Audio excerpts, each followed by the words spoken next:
उत्तर प्रदेश में पुरानी पेंशन बहाली को लेकर शिक्षकों ने फिर से आवाज उठाई और 18 दिसंबर को यूपी की राजधानी लखनऊ में विरोध प्रदर्शन करने की चेतावनी भी दी। सर भारत में भी पद्मश्री से सम्मानित मध्य प्रदेश बेगा के रहने वाली एक चित्रकार जोदैया अम्मा का भी निधन हो गया है। इन्होंने भी 86 साल की उम्र में अंतिम सांस ली। काफी लंबे समय से ये बीमार थी, है ना। इन्होंने अपने राज्य मध्य प्रदेश का नाम काफी रोशन किया। तो पश्चिम बंगाल के एक मंत्री बोले कि हम बहुसंख्यक बनेंगे, न्याय के लिए मोमबत्ती नहीं जलानी पड़ेगी। बीजेपी बोले कि ये शरिया कानून की तरफ एक इशारा है। पश्चिम बंगाल में ममता सरकार के मंत्री फिरहाद हकीम के इस बयान पर अब काफी विवाद पैदा हो गया, क्योंकि एक मुस्लिम नेता होते हुए उन्होंने ये कहा कि भले ही आज हमारी समाज अल्पसंख्यक है, लेकिन समय आएगा जब हम बहुसंख्यक भी बनेंगे। मतलब तो क्या हुआ, इन नेताओं का सीधा सीधा ये कहना है कि भारत को मुस्लिम देश बनाने का इनका प्लान है। तो कहीं न कहीं ये वाकई में एक हिंदुओं के लिए भी बड़ी चिंता की बात है। देखो दोस्तों, हिंदू मुस्लिम सभी एक है, भाई भाई है। कभी किसी को एक दूसरे के बारे में ऐसा नहीं सोचना चाहिए कि हम ज्यादा हो जाएं, हम ज्यादा हो जाएं, हम बहुसंख्यक, हम अल्पसंख्यक, समझ रहे हो। तो अब इनके बयान को लेकर काफी विवाद भी पैदा हो रहा है। जम्मू कश्मीर के मुख्यमंत्री उमर अब्दुल्ला ने भी कहा कि कांग्रेस ईवीएम पर रोना धोना बंद करें। जब चुनाव में जीत जाते हैं तब तो जश्न मनाते हैं, लेकिन जब चुनाव में हार जाते हैं तो ईवीएम पर सवाल खड़े करते हैं। जब उनको चुनाव आयोग और ईवीएम पर भरोसा ही नहीं है तो चुनाव ही क्यों लड़ते हैं। मतलब देखिए आप, जम्मू कश्मीर के सीएम ने कांग्रेस को सीधे सीधे मुंह तोड़ जवाब दिया, क्योंकि हाल ही में आपको पता होगा कांग्रेस ने महाराष्ट्र चुनाव वगैरह को लेकर जो ईवीएम में गड़बड़ी के आरोप लगाए थे, जांचें वांचें भी हुई। तो इस बीच जम्मू सीएम का यह बयान सामने आ रहा है। पंजाब में 8 इंटरनेशनल ड्रग तस्कर गिरफ्तार हुए।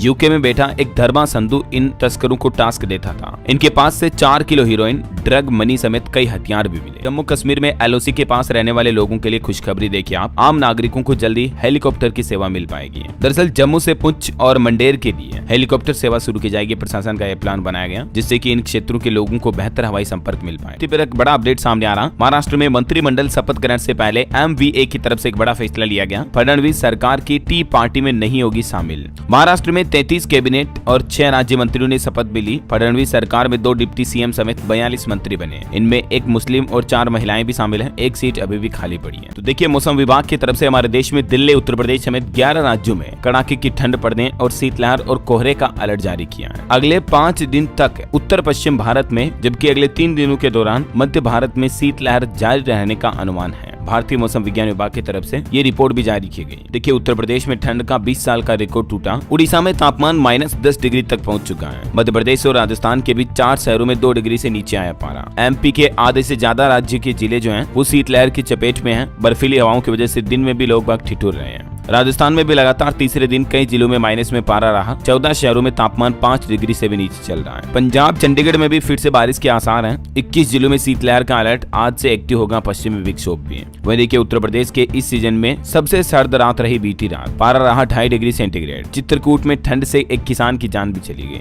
हरियाणा में भी शीतलहर का 7वां दिन कुछ यूं रहा। 18 जिलों में अलर्ट है। पहाड़ी हवाओं की वजह से मुश्किलें और बढ़ी। छत्तीसगढ़ के 12 जिलों में शीतलहर की चेतावनी। हिमाचल प्रदेश के 11 शहरों में तापमान माइनस में पहुंच चुका। चौंकाने वाली वैज्ञानिकों की रिसर्च भी सामने आ रही है कि हमारे देश में बिहार, केरल, उड़ीसा के 11 जिलों पर बाढ़ का खतरा मंडरा रहा है और सूखे का दोहरा संकट भी है। भारतीय प्रौद्योगिकी संस्थान यानी IIT गुवाहाटी के वैज्ञानिकों की रिसर्च में भारत के कई लोकेशन को लेकर ये खुलासे सामने आए। द दिल्ली मॉडल किताब लॉन्च हुई। पूर्व मुख्यमंत्री अरविंद केजरीवाल ने कहा कि काम की बदौलत दिल्ली में 4थी बार बनने जा रही आम आदमी पार्टी की सरकार। जम्मू कश्मीर में वैष्णो देवी रोपवे परियोजना के खिलाफ कटरा में प्रदर्शन भी किया गया। हड़ताल का भी ऐलान किया 18 दिसंबर को। फ्री हो जाएंगे उत्तर प्रदेश के ये 7 टोल प्लाजा, नहीं देना होगा 1 भी रुपया। इन टोल बूथ पर पूरे 45 दिन तक वाहन चालकों से कोई पैसा नहीं लिया जाएगा। यूपी सरकार के अनुरोध पर केंद्र सरकार और NHAI यानी national highway authority of India ने प्रदेश के 7 टोल बूथ को फ्री करने का फैसला किया। और ये जो 45 दिनों तक वाहनों से पैसा नहीं लिया जाएगा, इन दिनों के दौरान दरअसल महाकुंभ का आयोजन होगा।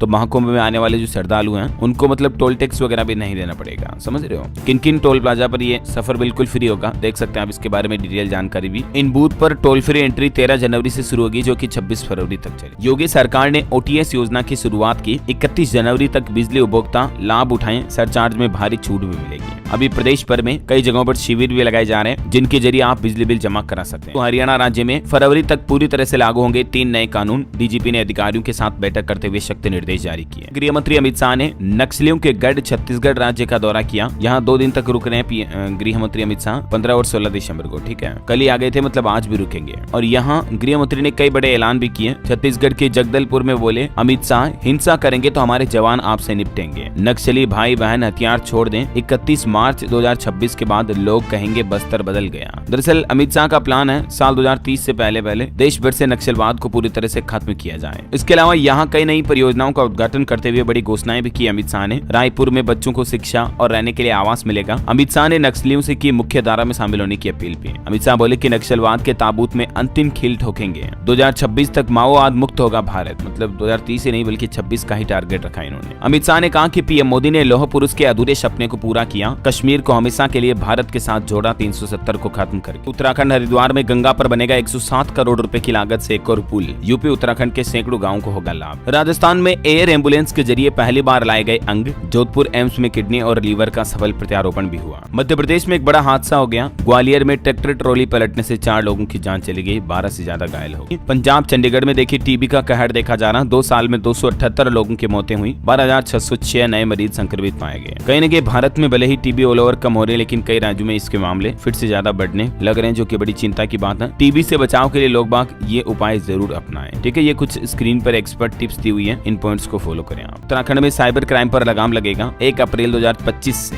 पूरी तरह से सुरक्षित हो जाएगा वित्तीय लेन देन भी। उत्तराखंड के मुख्यमंत्री पुष्कर सिंह धामी सरकार द्वारा यह प्लान बनाया गया। देखिए दोस्तों, जेडीए की 3 दिवसीय योजनाओं को राजस्थान के मुख्यमंत्री भजन लाल ने लॉन्च किया। 756 प्लॉट के लिए 18 दिसंबर से शुरू होंगे आवेदन। जयपुर विकास प्राधिकरण की ये अपडेट है। और वही खबर है, राजस्थान में केंद्रीय कृषि राज्य मंत्री पहुंचे, बोले कि पेपर लीक पर शिकंजा कसा। उन्होंने कहा हर क्षेत्र में विकास करेंगे, हर वर्ग का ध्यान रखेंगे। सरकार का 1 साल बेमिसाल रहा। छत्तीसगढ़ में देखिए बड़ी खबर, 7 राइस मिलों को सील किया गया। इनमें योगेश अग्रवाल के करीबी और बीजेपी नेता गुफ्फू मेनन का भी नाम शामिल है। उत्तर प्रदेश के मुख्यमंत्री योगी आदित्यनाथ संभल पहुंचे। यहाँ संबोधन में बोले कि नरसंहार के दरिंदों को सजा क्यों नहीं दी जाती है। 46 साल पहले हत्याएं हुई, उस वक्त बंद किया मंदिर, अब सबके सामने। हाल ही में आपको बताओगा, संभल में 46 साल से बंद पड़े एक शिव मंदिर को डीएमएसपी ने खुलवाया, तो उसके बाद सीएम योगी ने ये बयान दिया। बिहार में तेजस्वी यादव ने पूछा कि बिहार को विशेष राज्य का दर्जा कब मिलेगा। नीतीश कुमार को सबसे खर्चीला मुख्यमंत्री भी बताया, बोले कि उनके रिटायरमेंट का समय। हरियाणा राज्य में देखिए दोस्तों, एक नई राजधानी बनाने की मांग उठ रही है। 12 पूर्व एमएलए समेत हांसे में कई लोग भी जुटे इस मुद्दे को लेकर। जहां में देखिए रजिस्ट्री कार्यालय को बंद करने की चेतावनी दी गई। रेवेन्यू ऑफिसर्स आज मंत्री से मिलेंगे। रिश्वतखोरी के आरोप में बंद एसोसिएशन प्रधान को रिहा करने की इनकी मांग। उत्तराखंड में देखिए बद्रीनाथ केदारनाथ मंदिर की सुरक्षा में आईटीबीपी ने जिम्मेदारी संभाली है। दोनों धामों में अगले 6 महीने तक आईटीबीपी के जवान सुरक्षा व्यवस्थाओं का जायजा। और उत्तराखंड के 2 आयुर्वेद कॉलेजों का भी कायाकल्प किया जाएगा। हरिद्वार के ऋषिकुल में 7 मंजिला आयुर्वेद हॉस्पिटल भी बनेगा।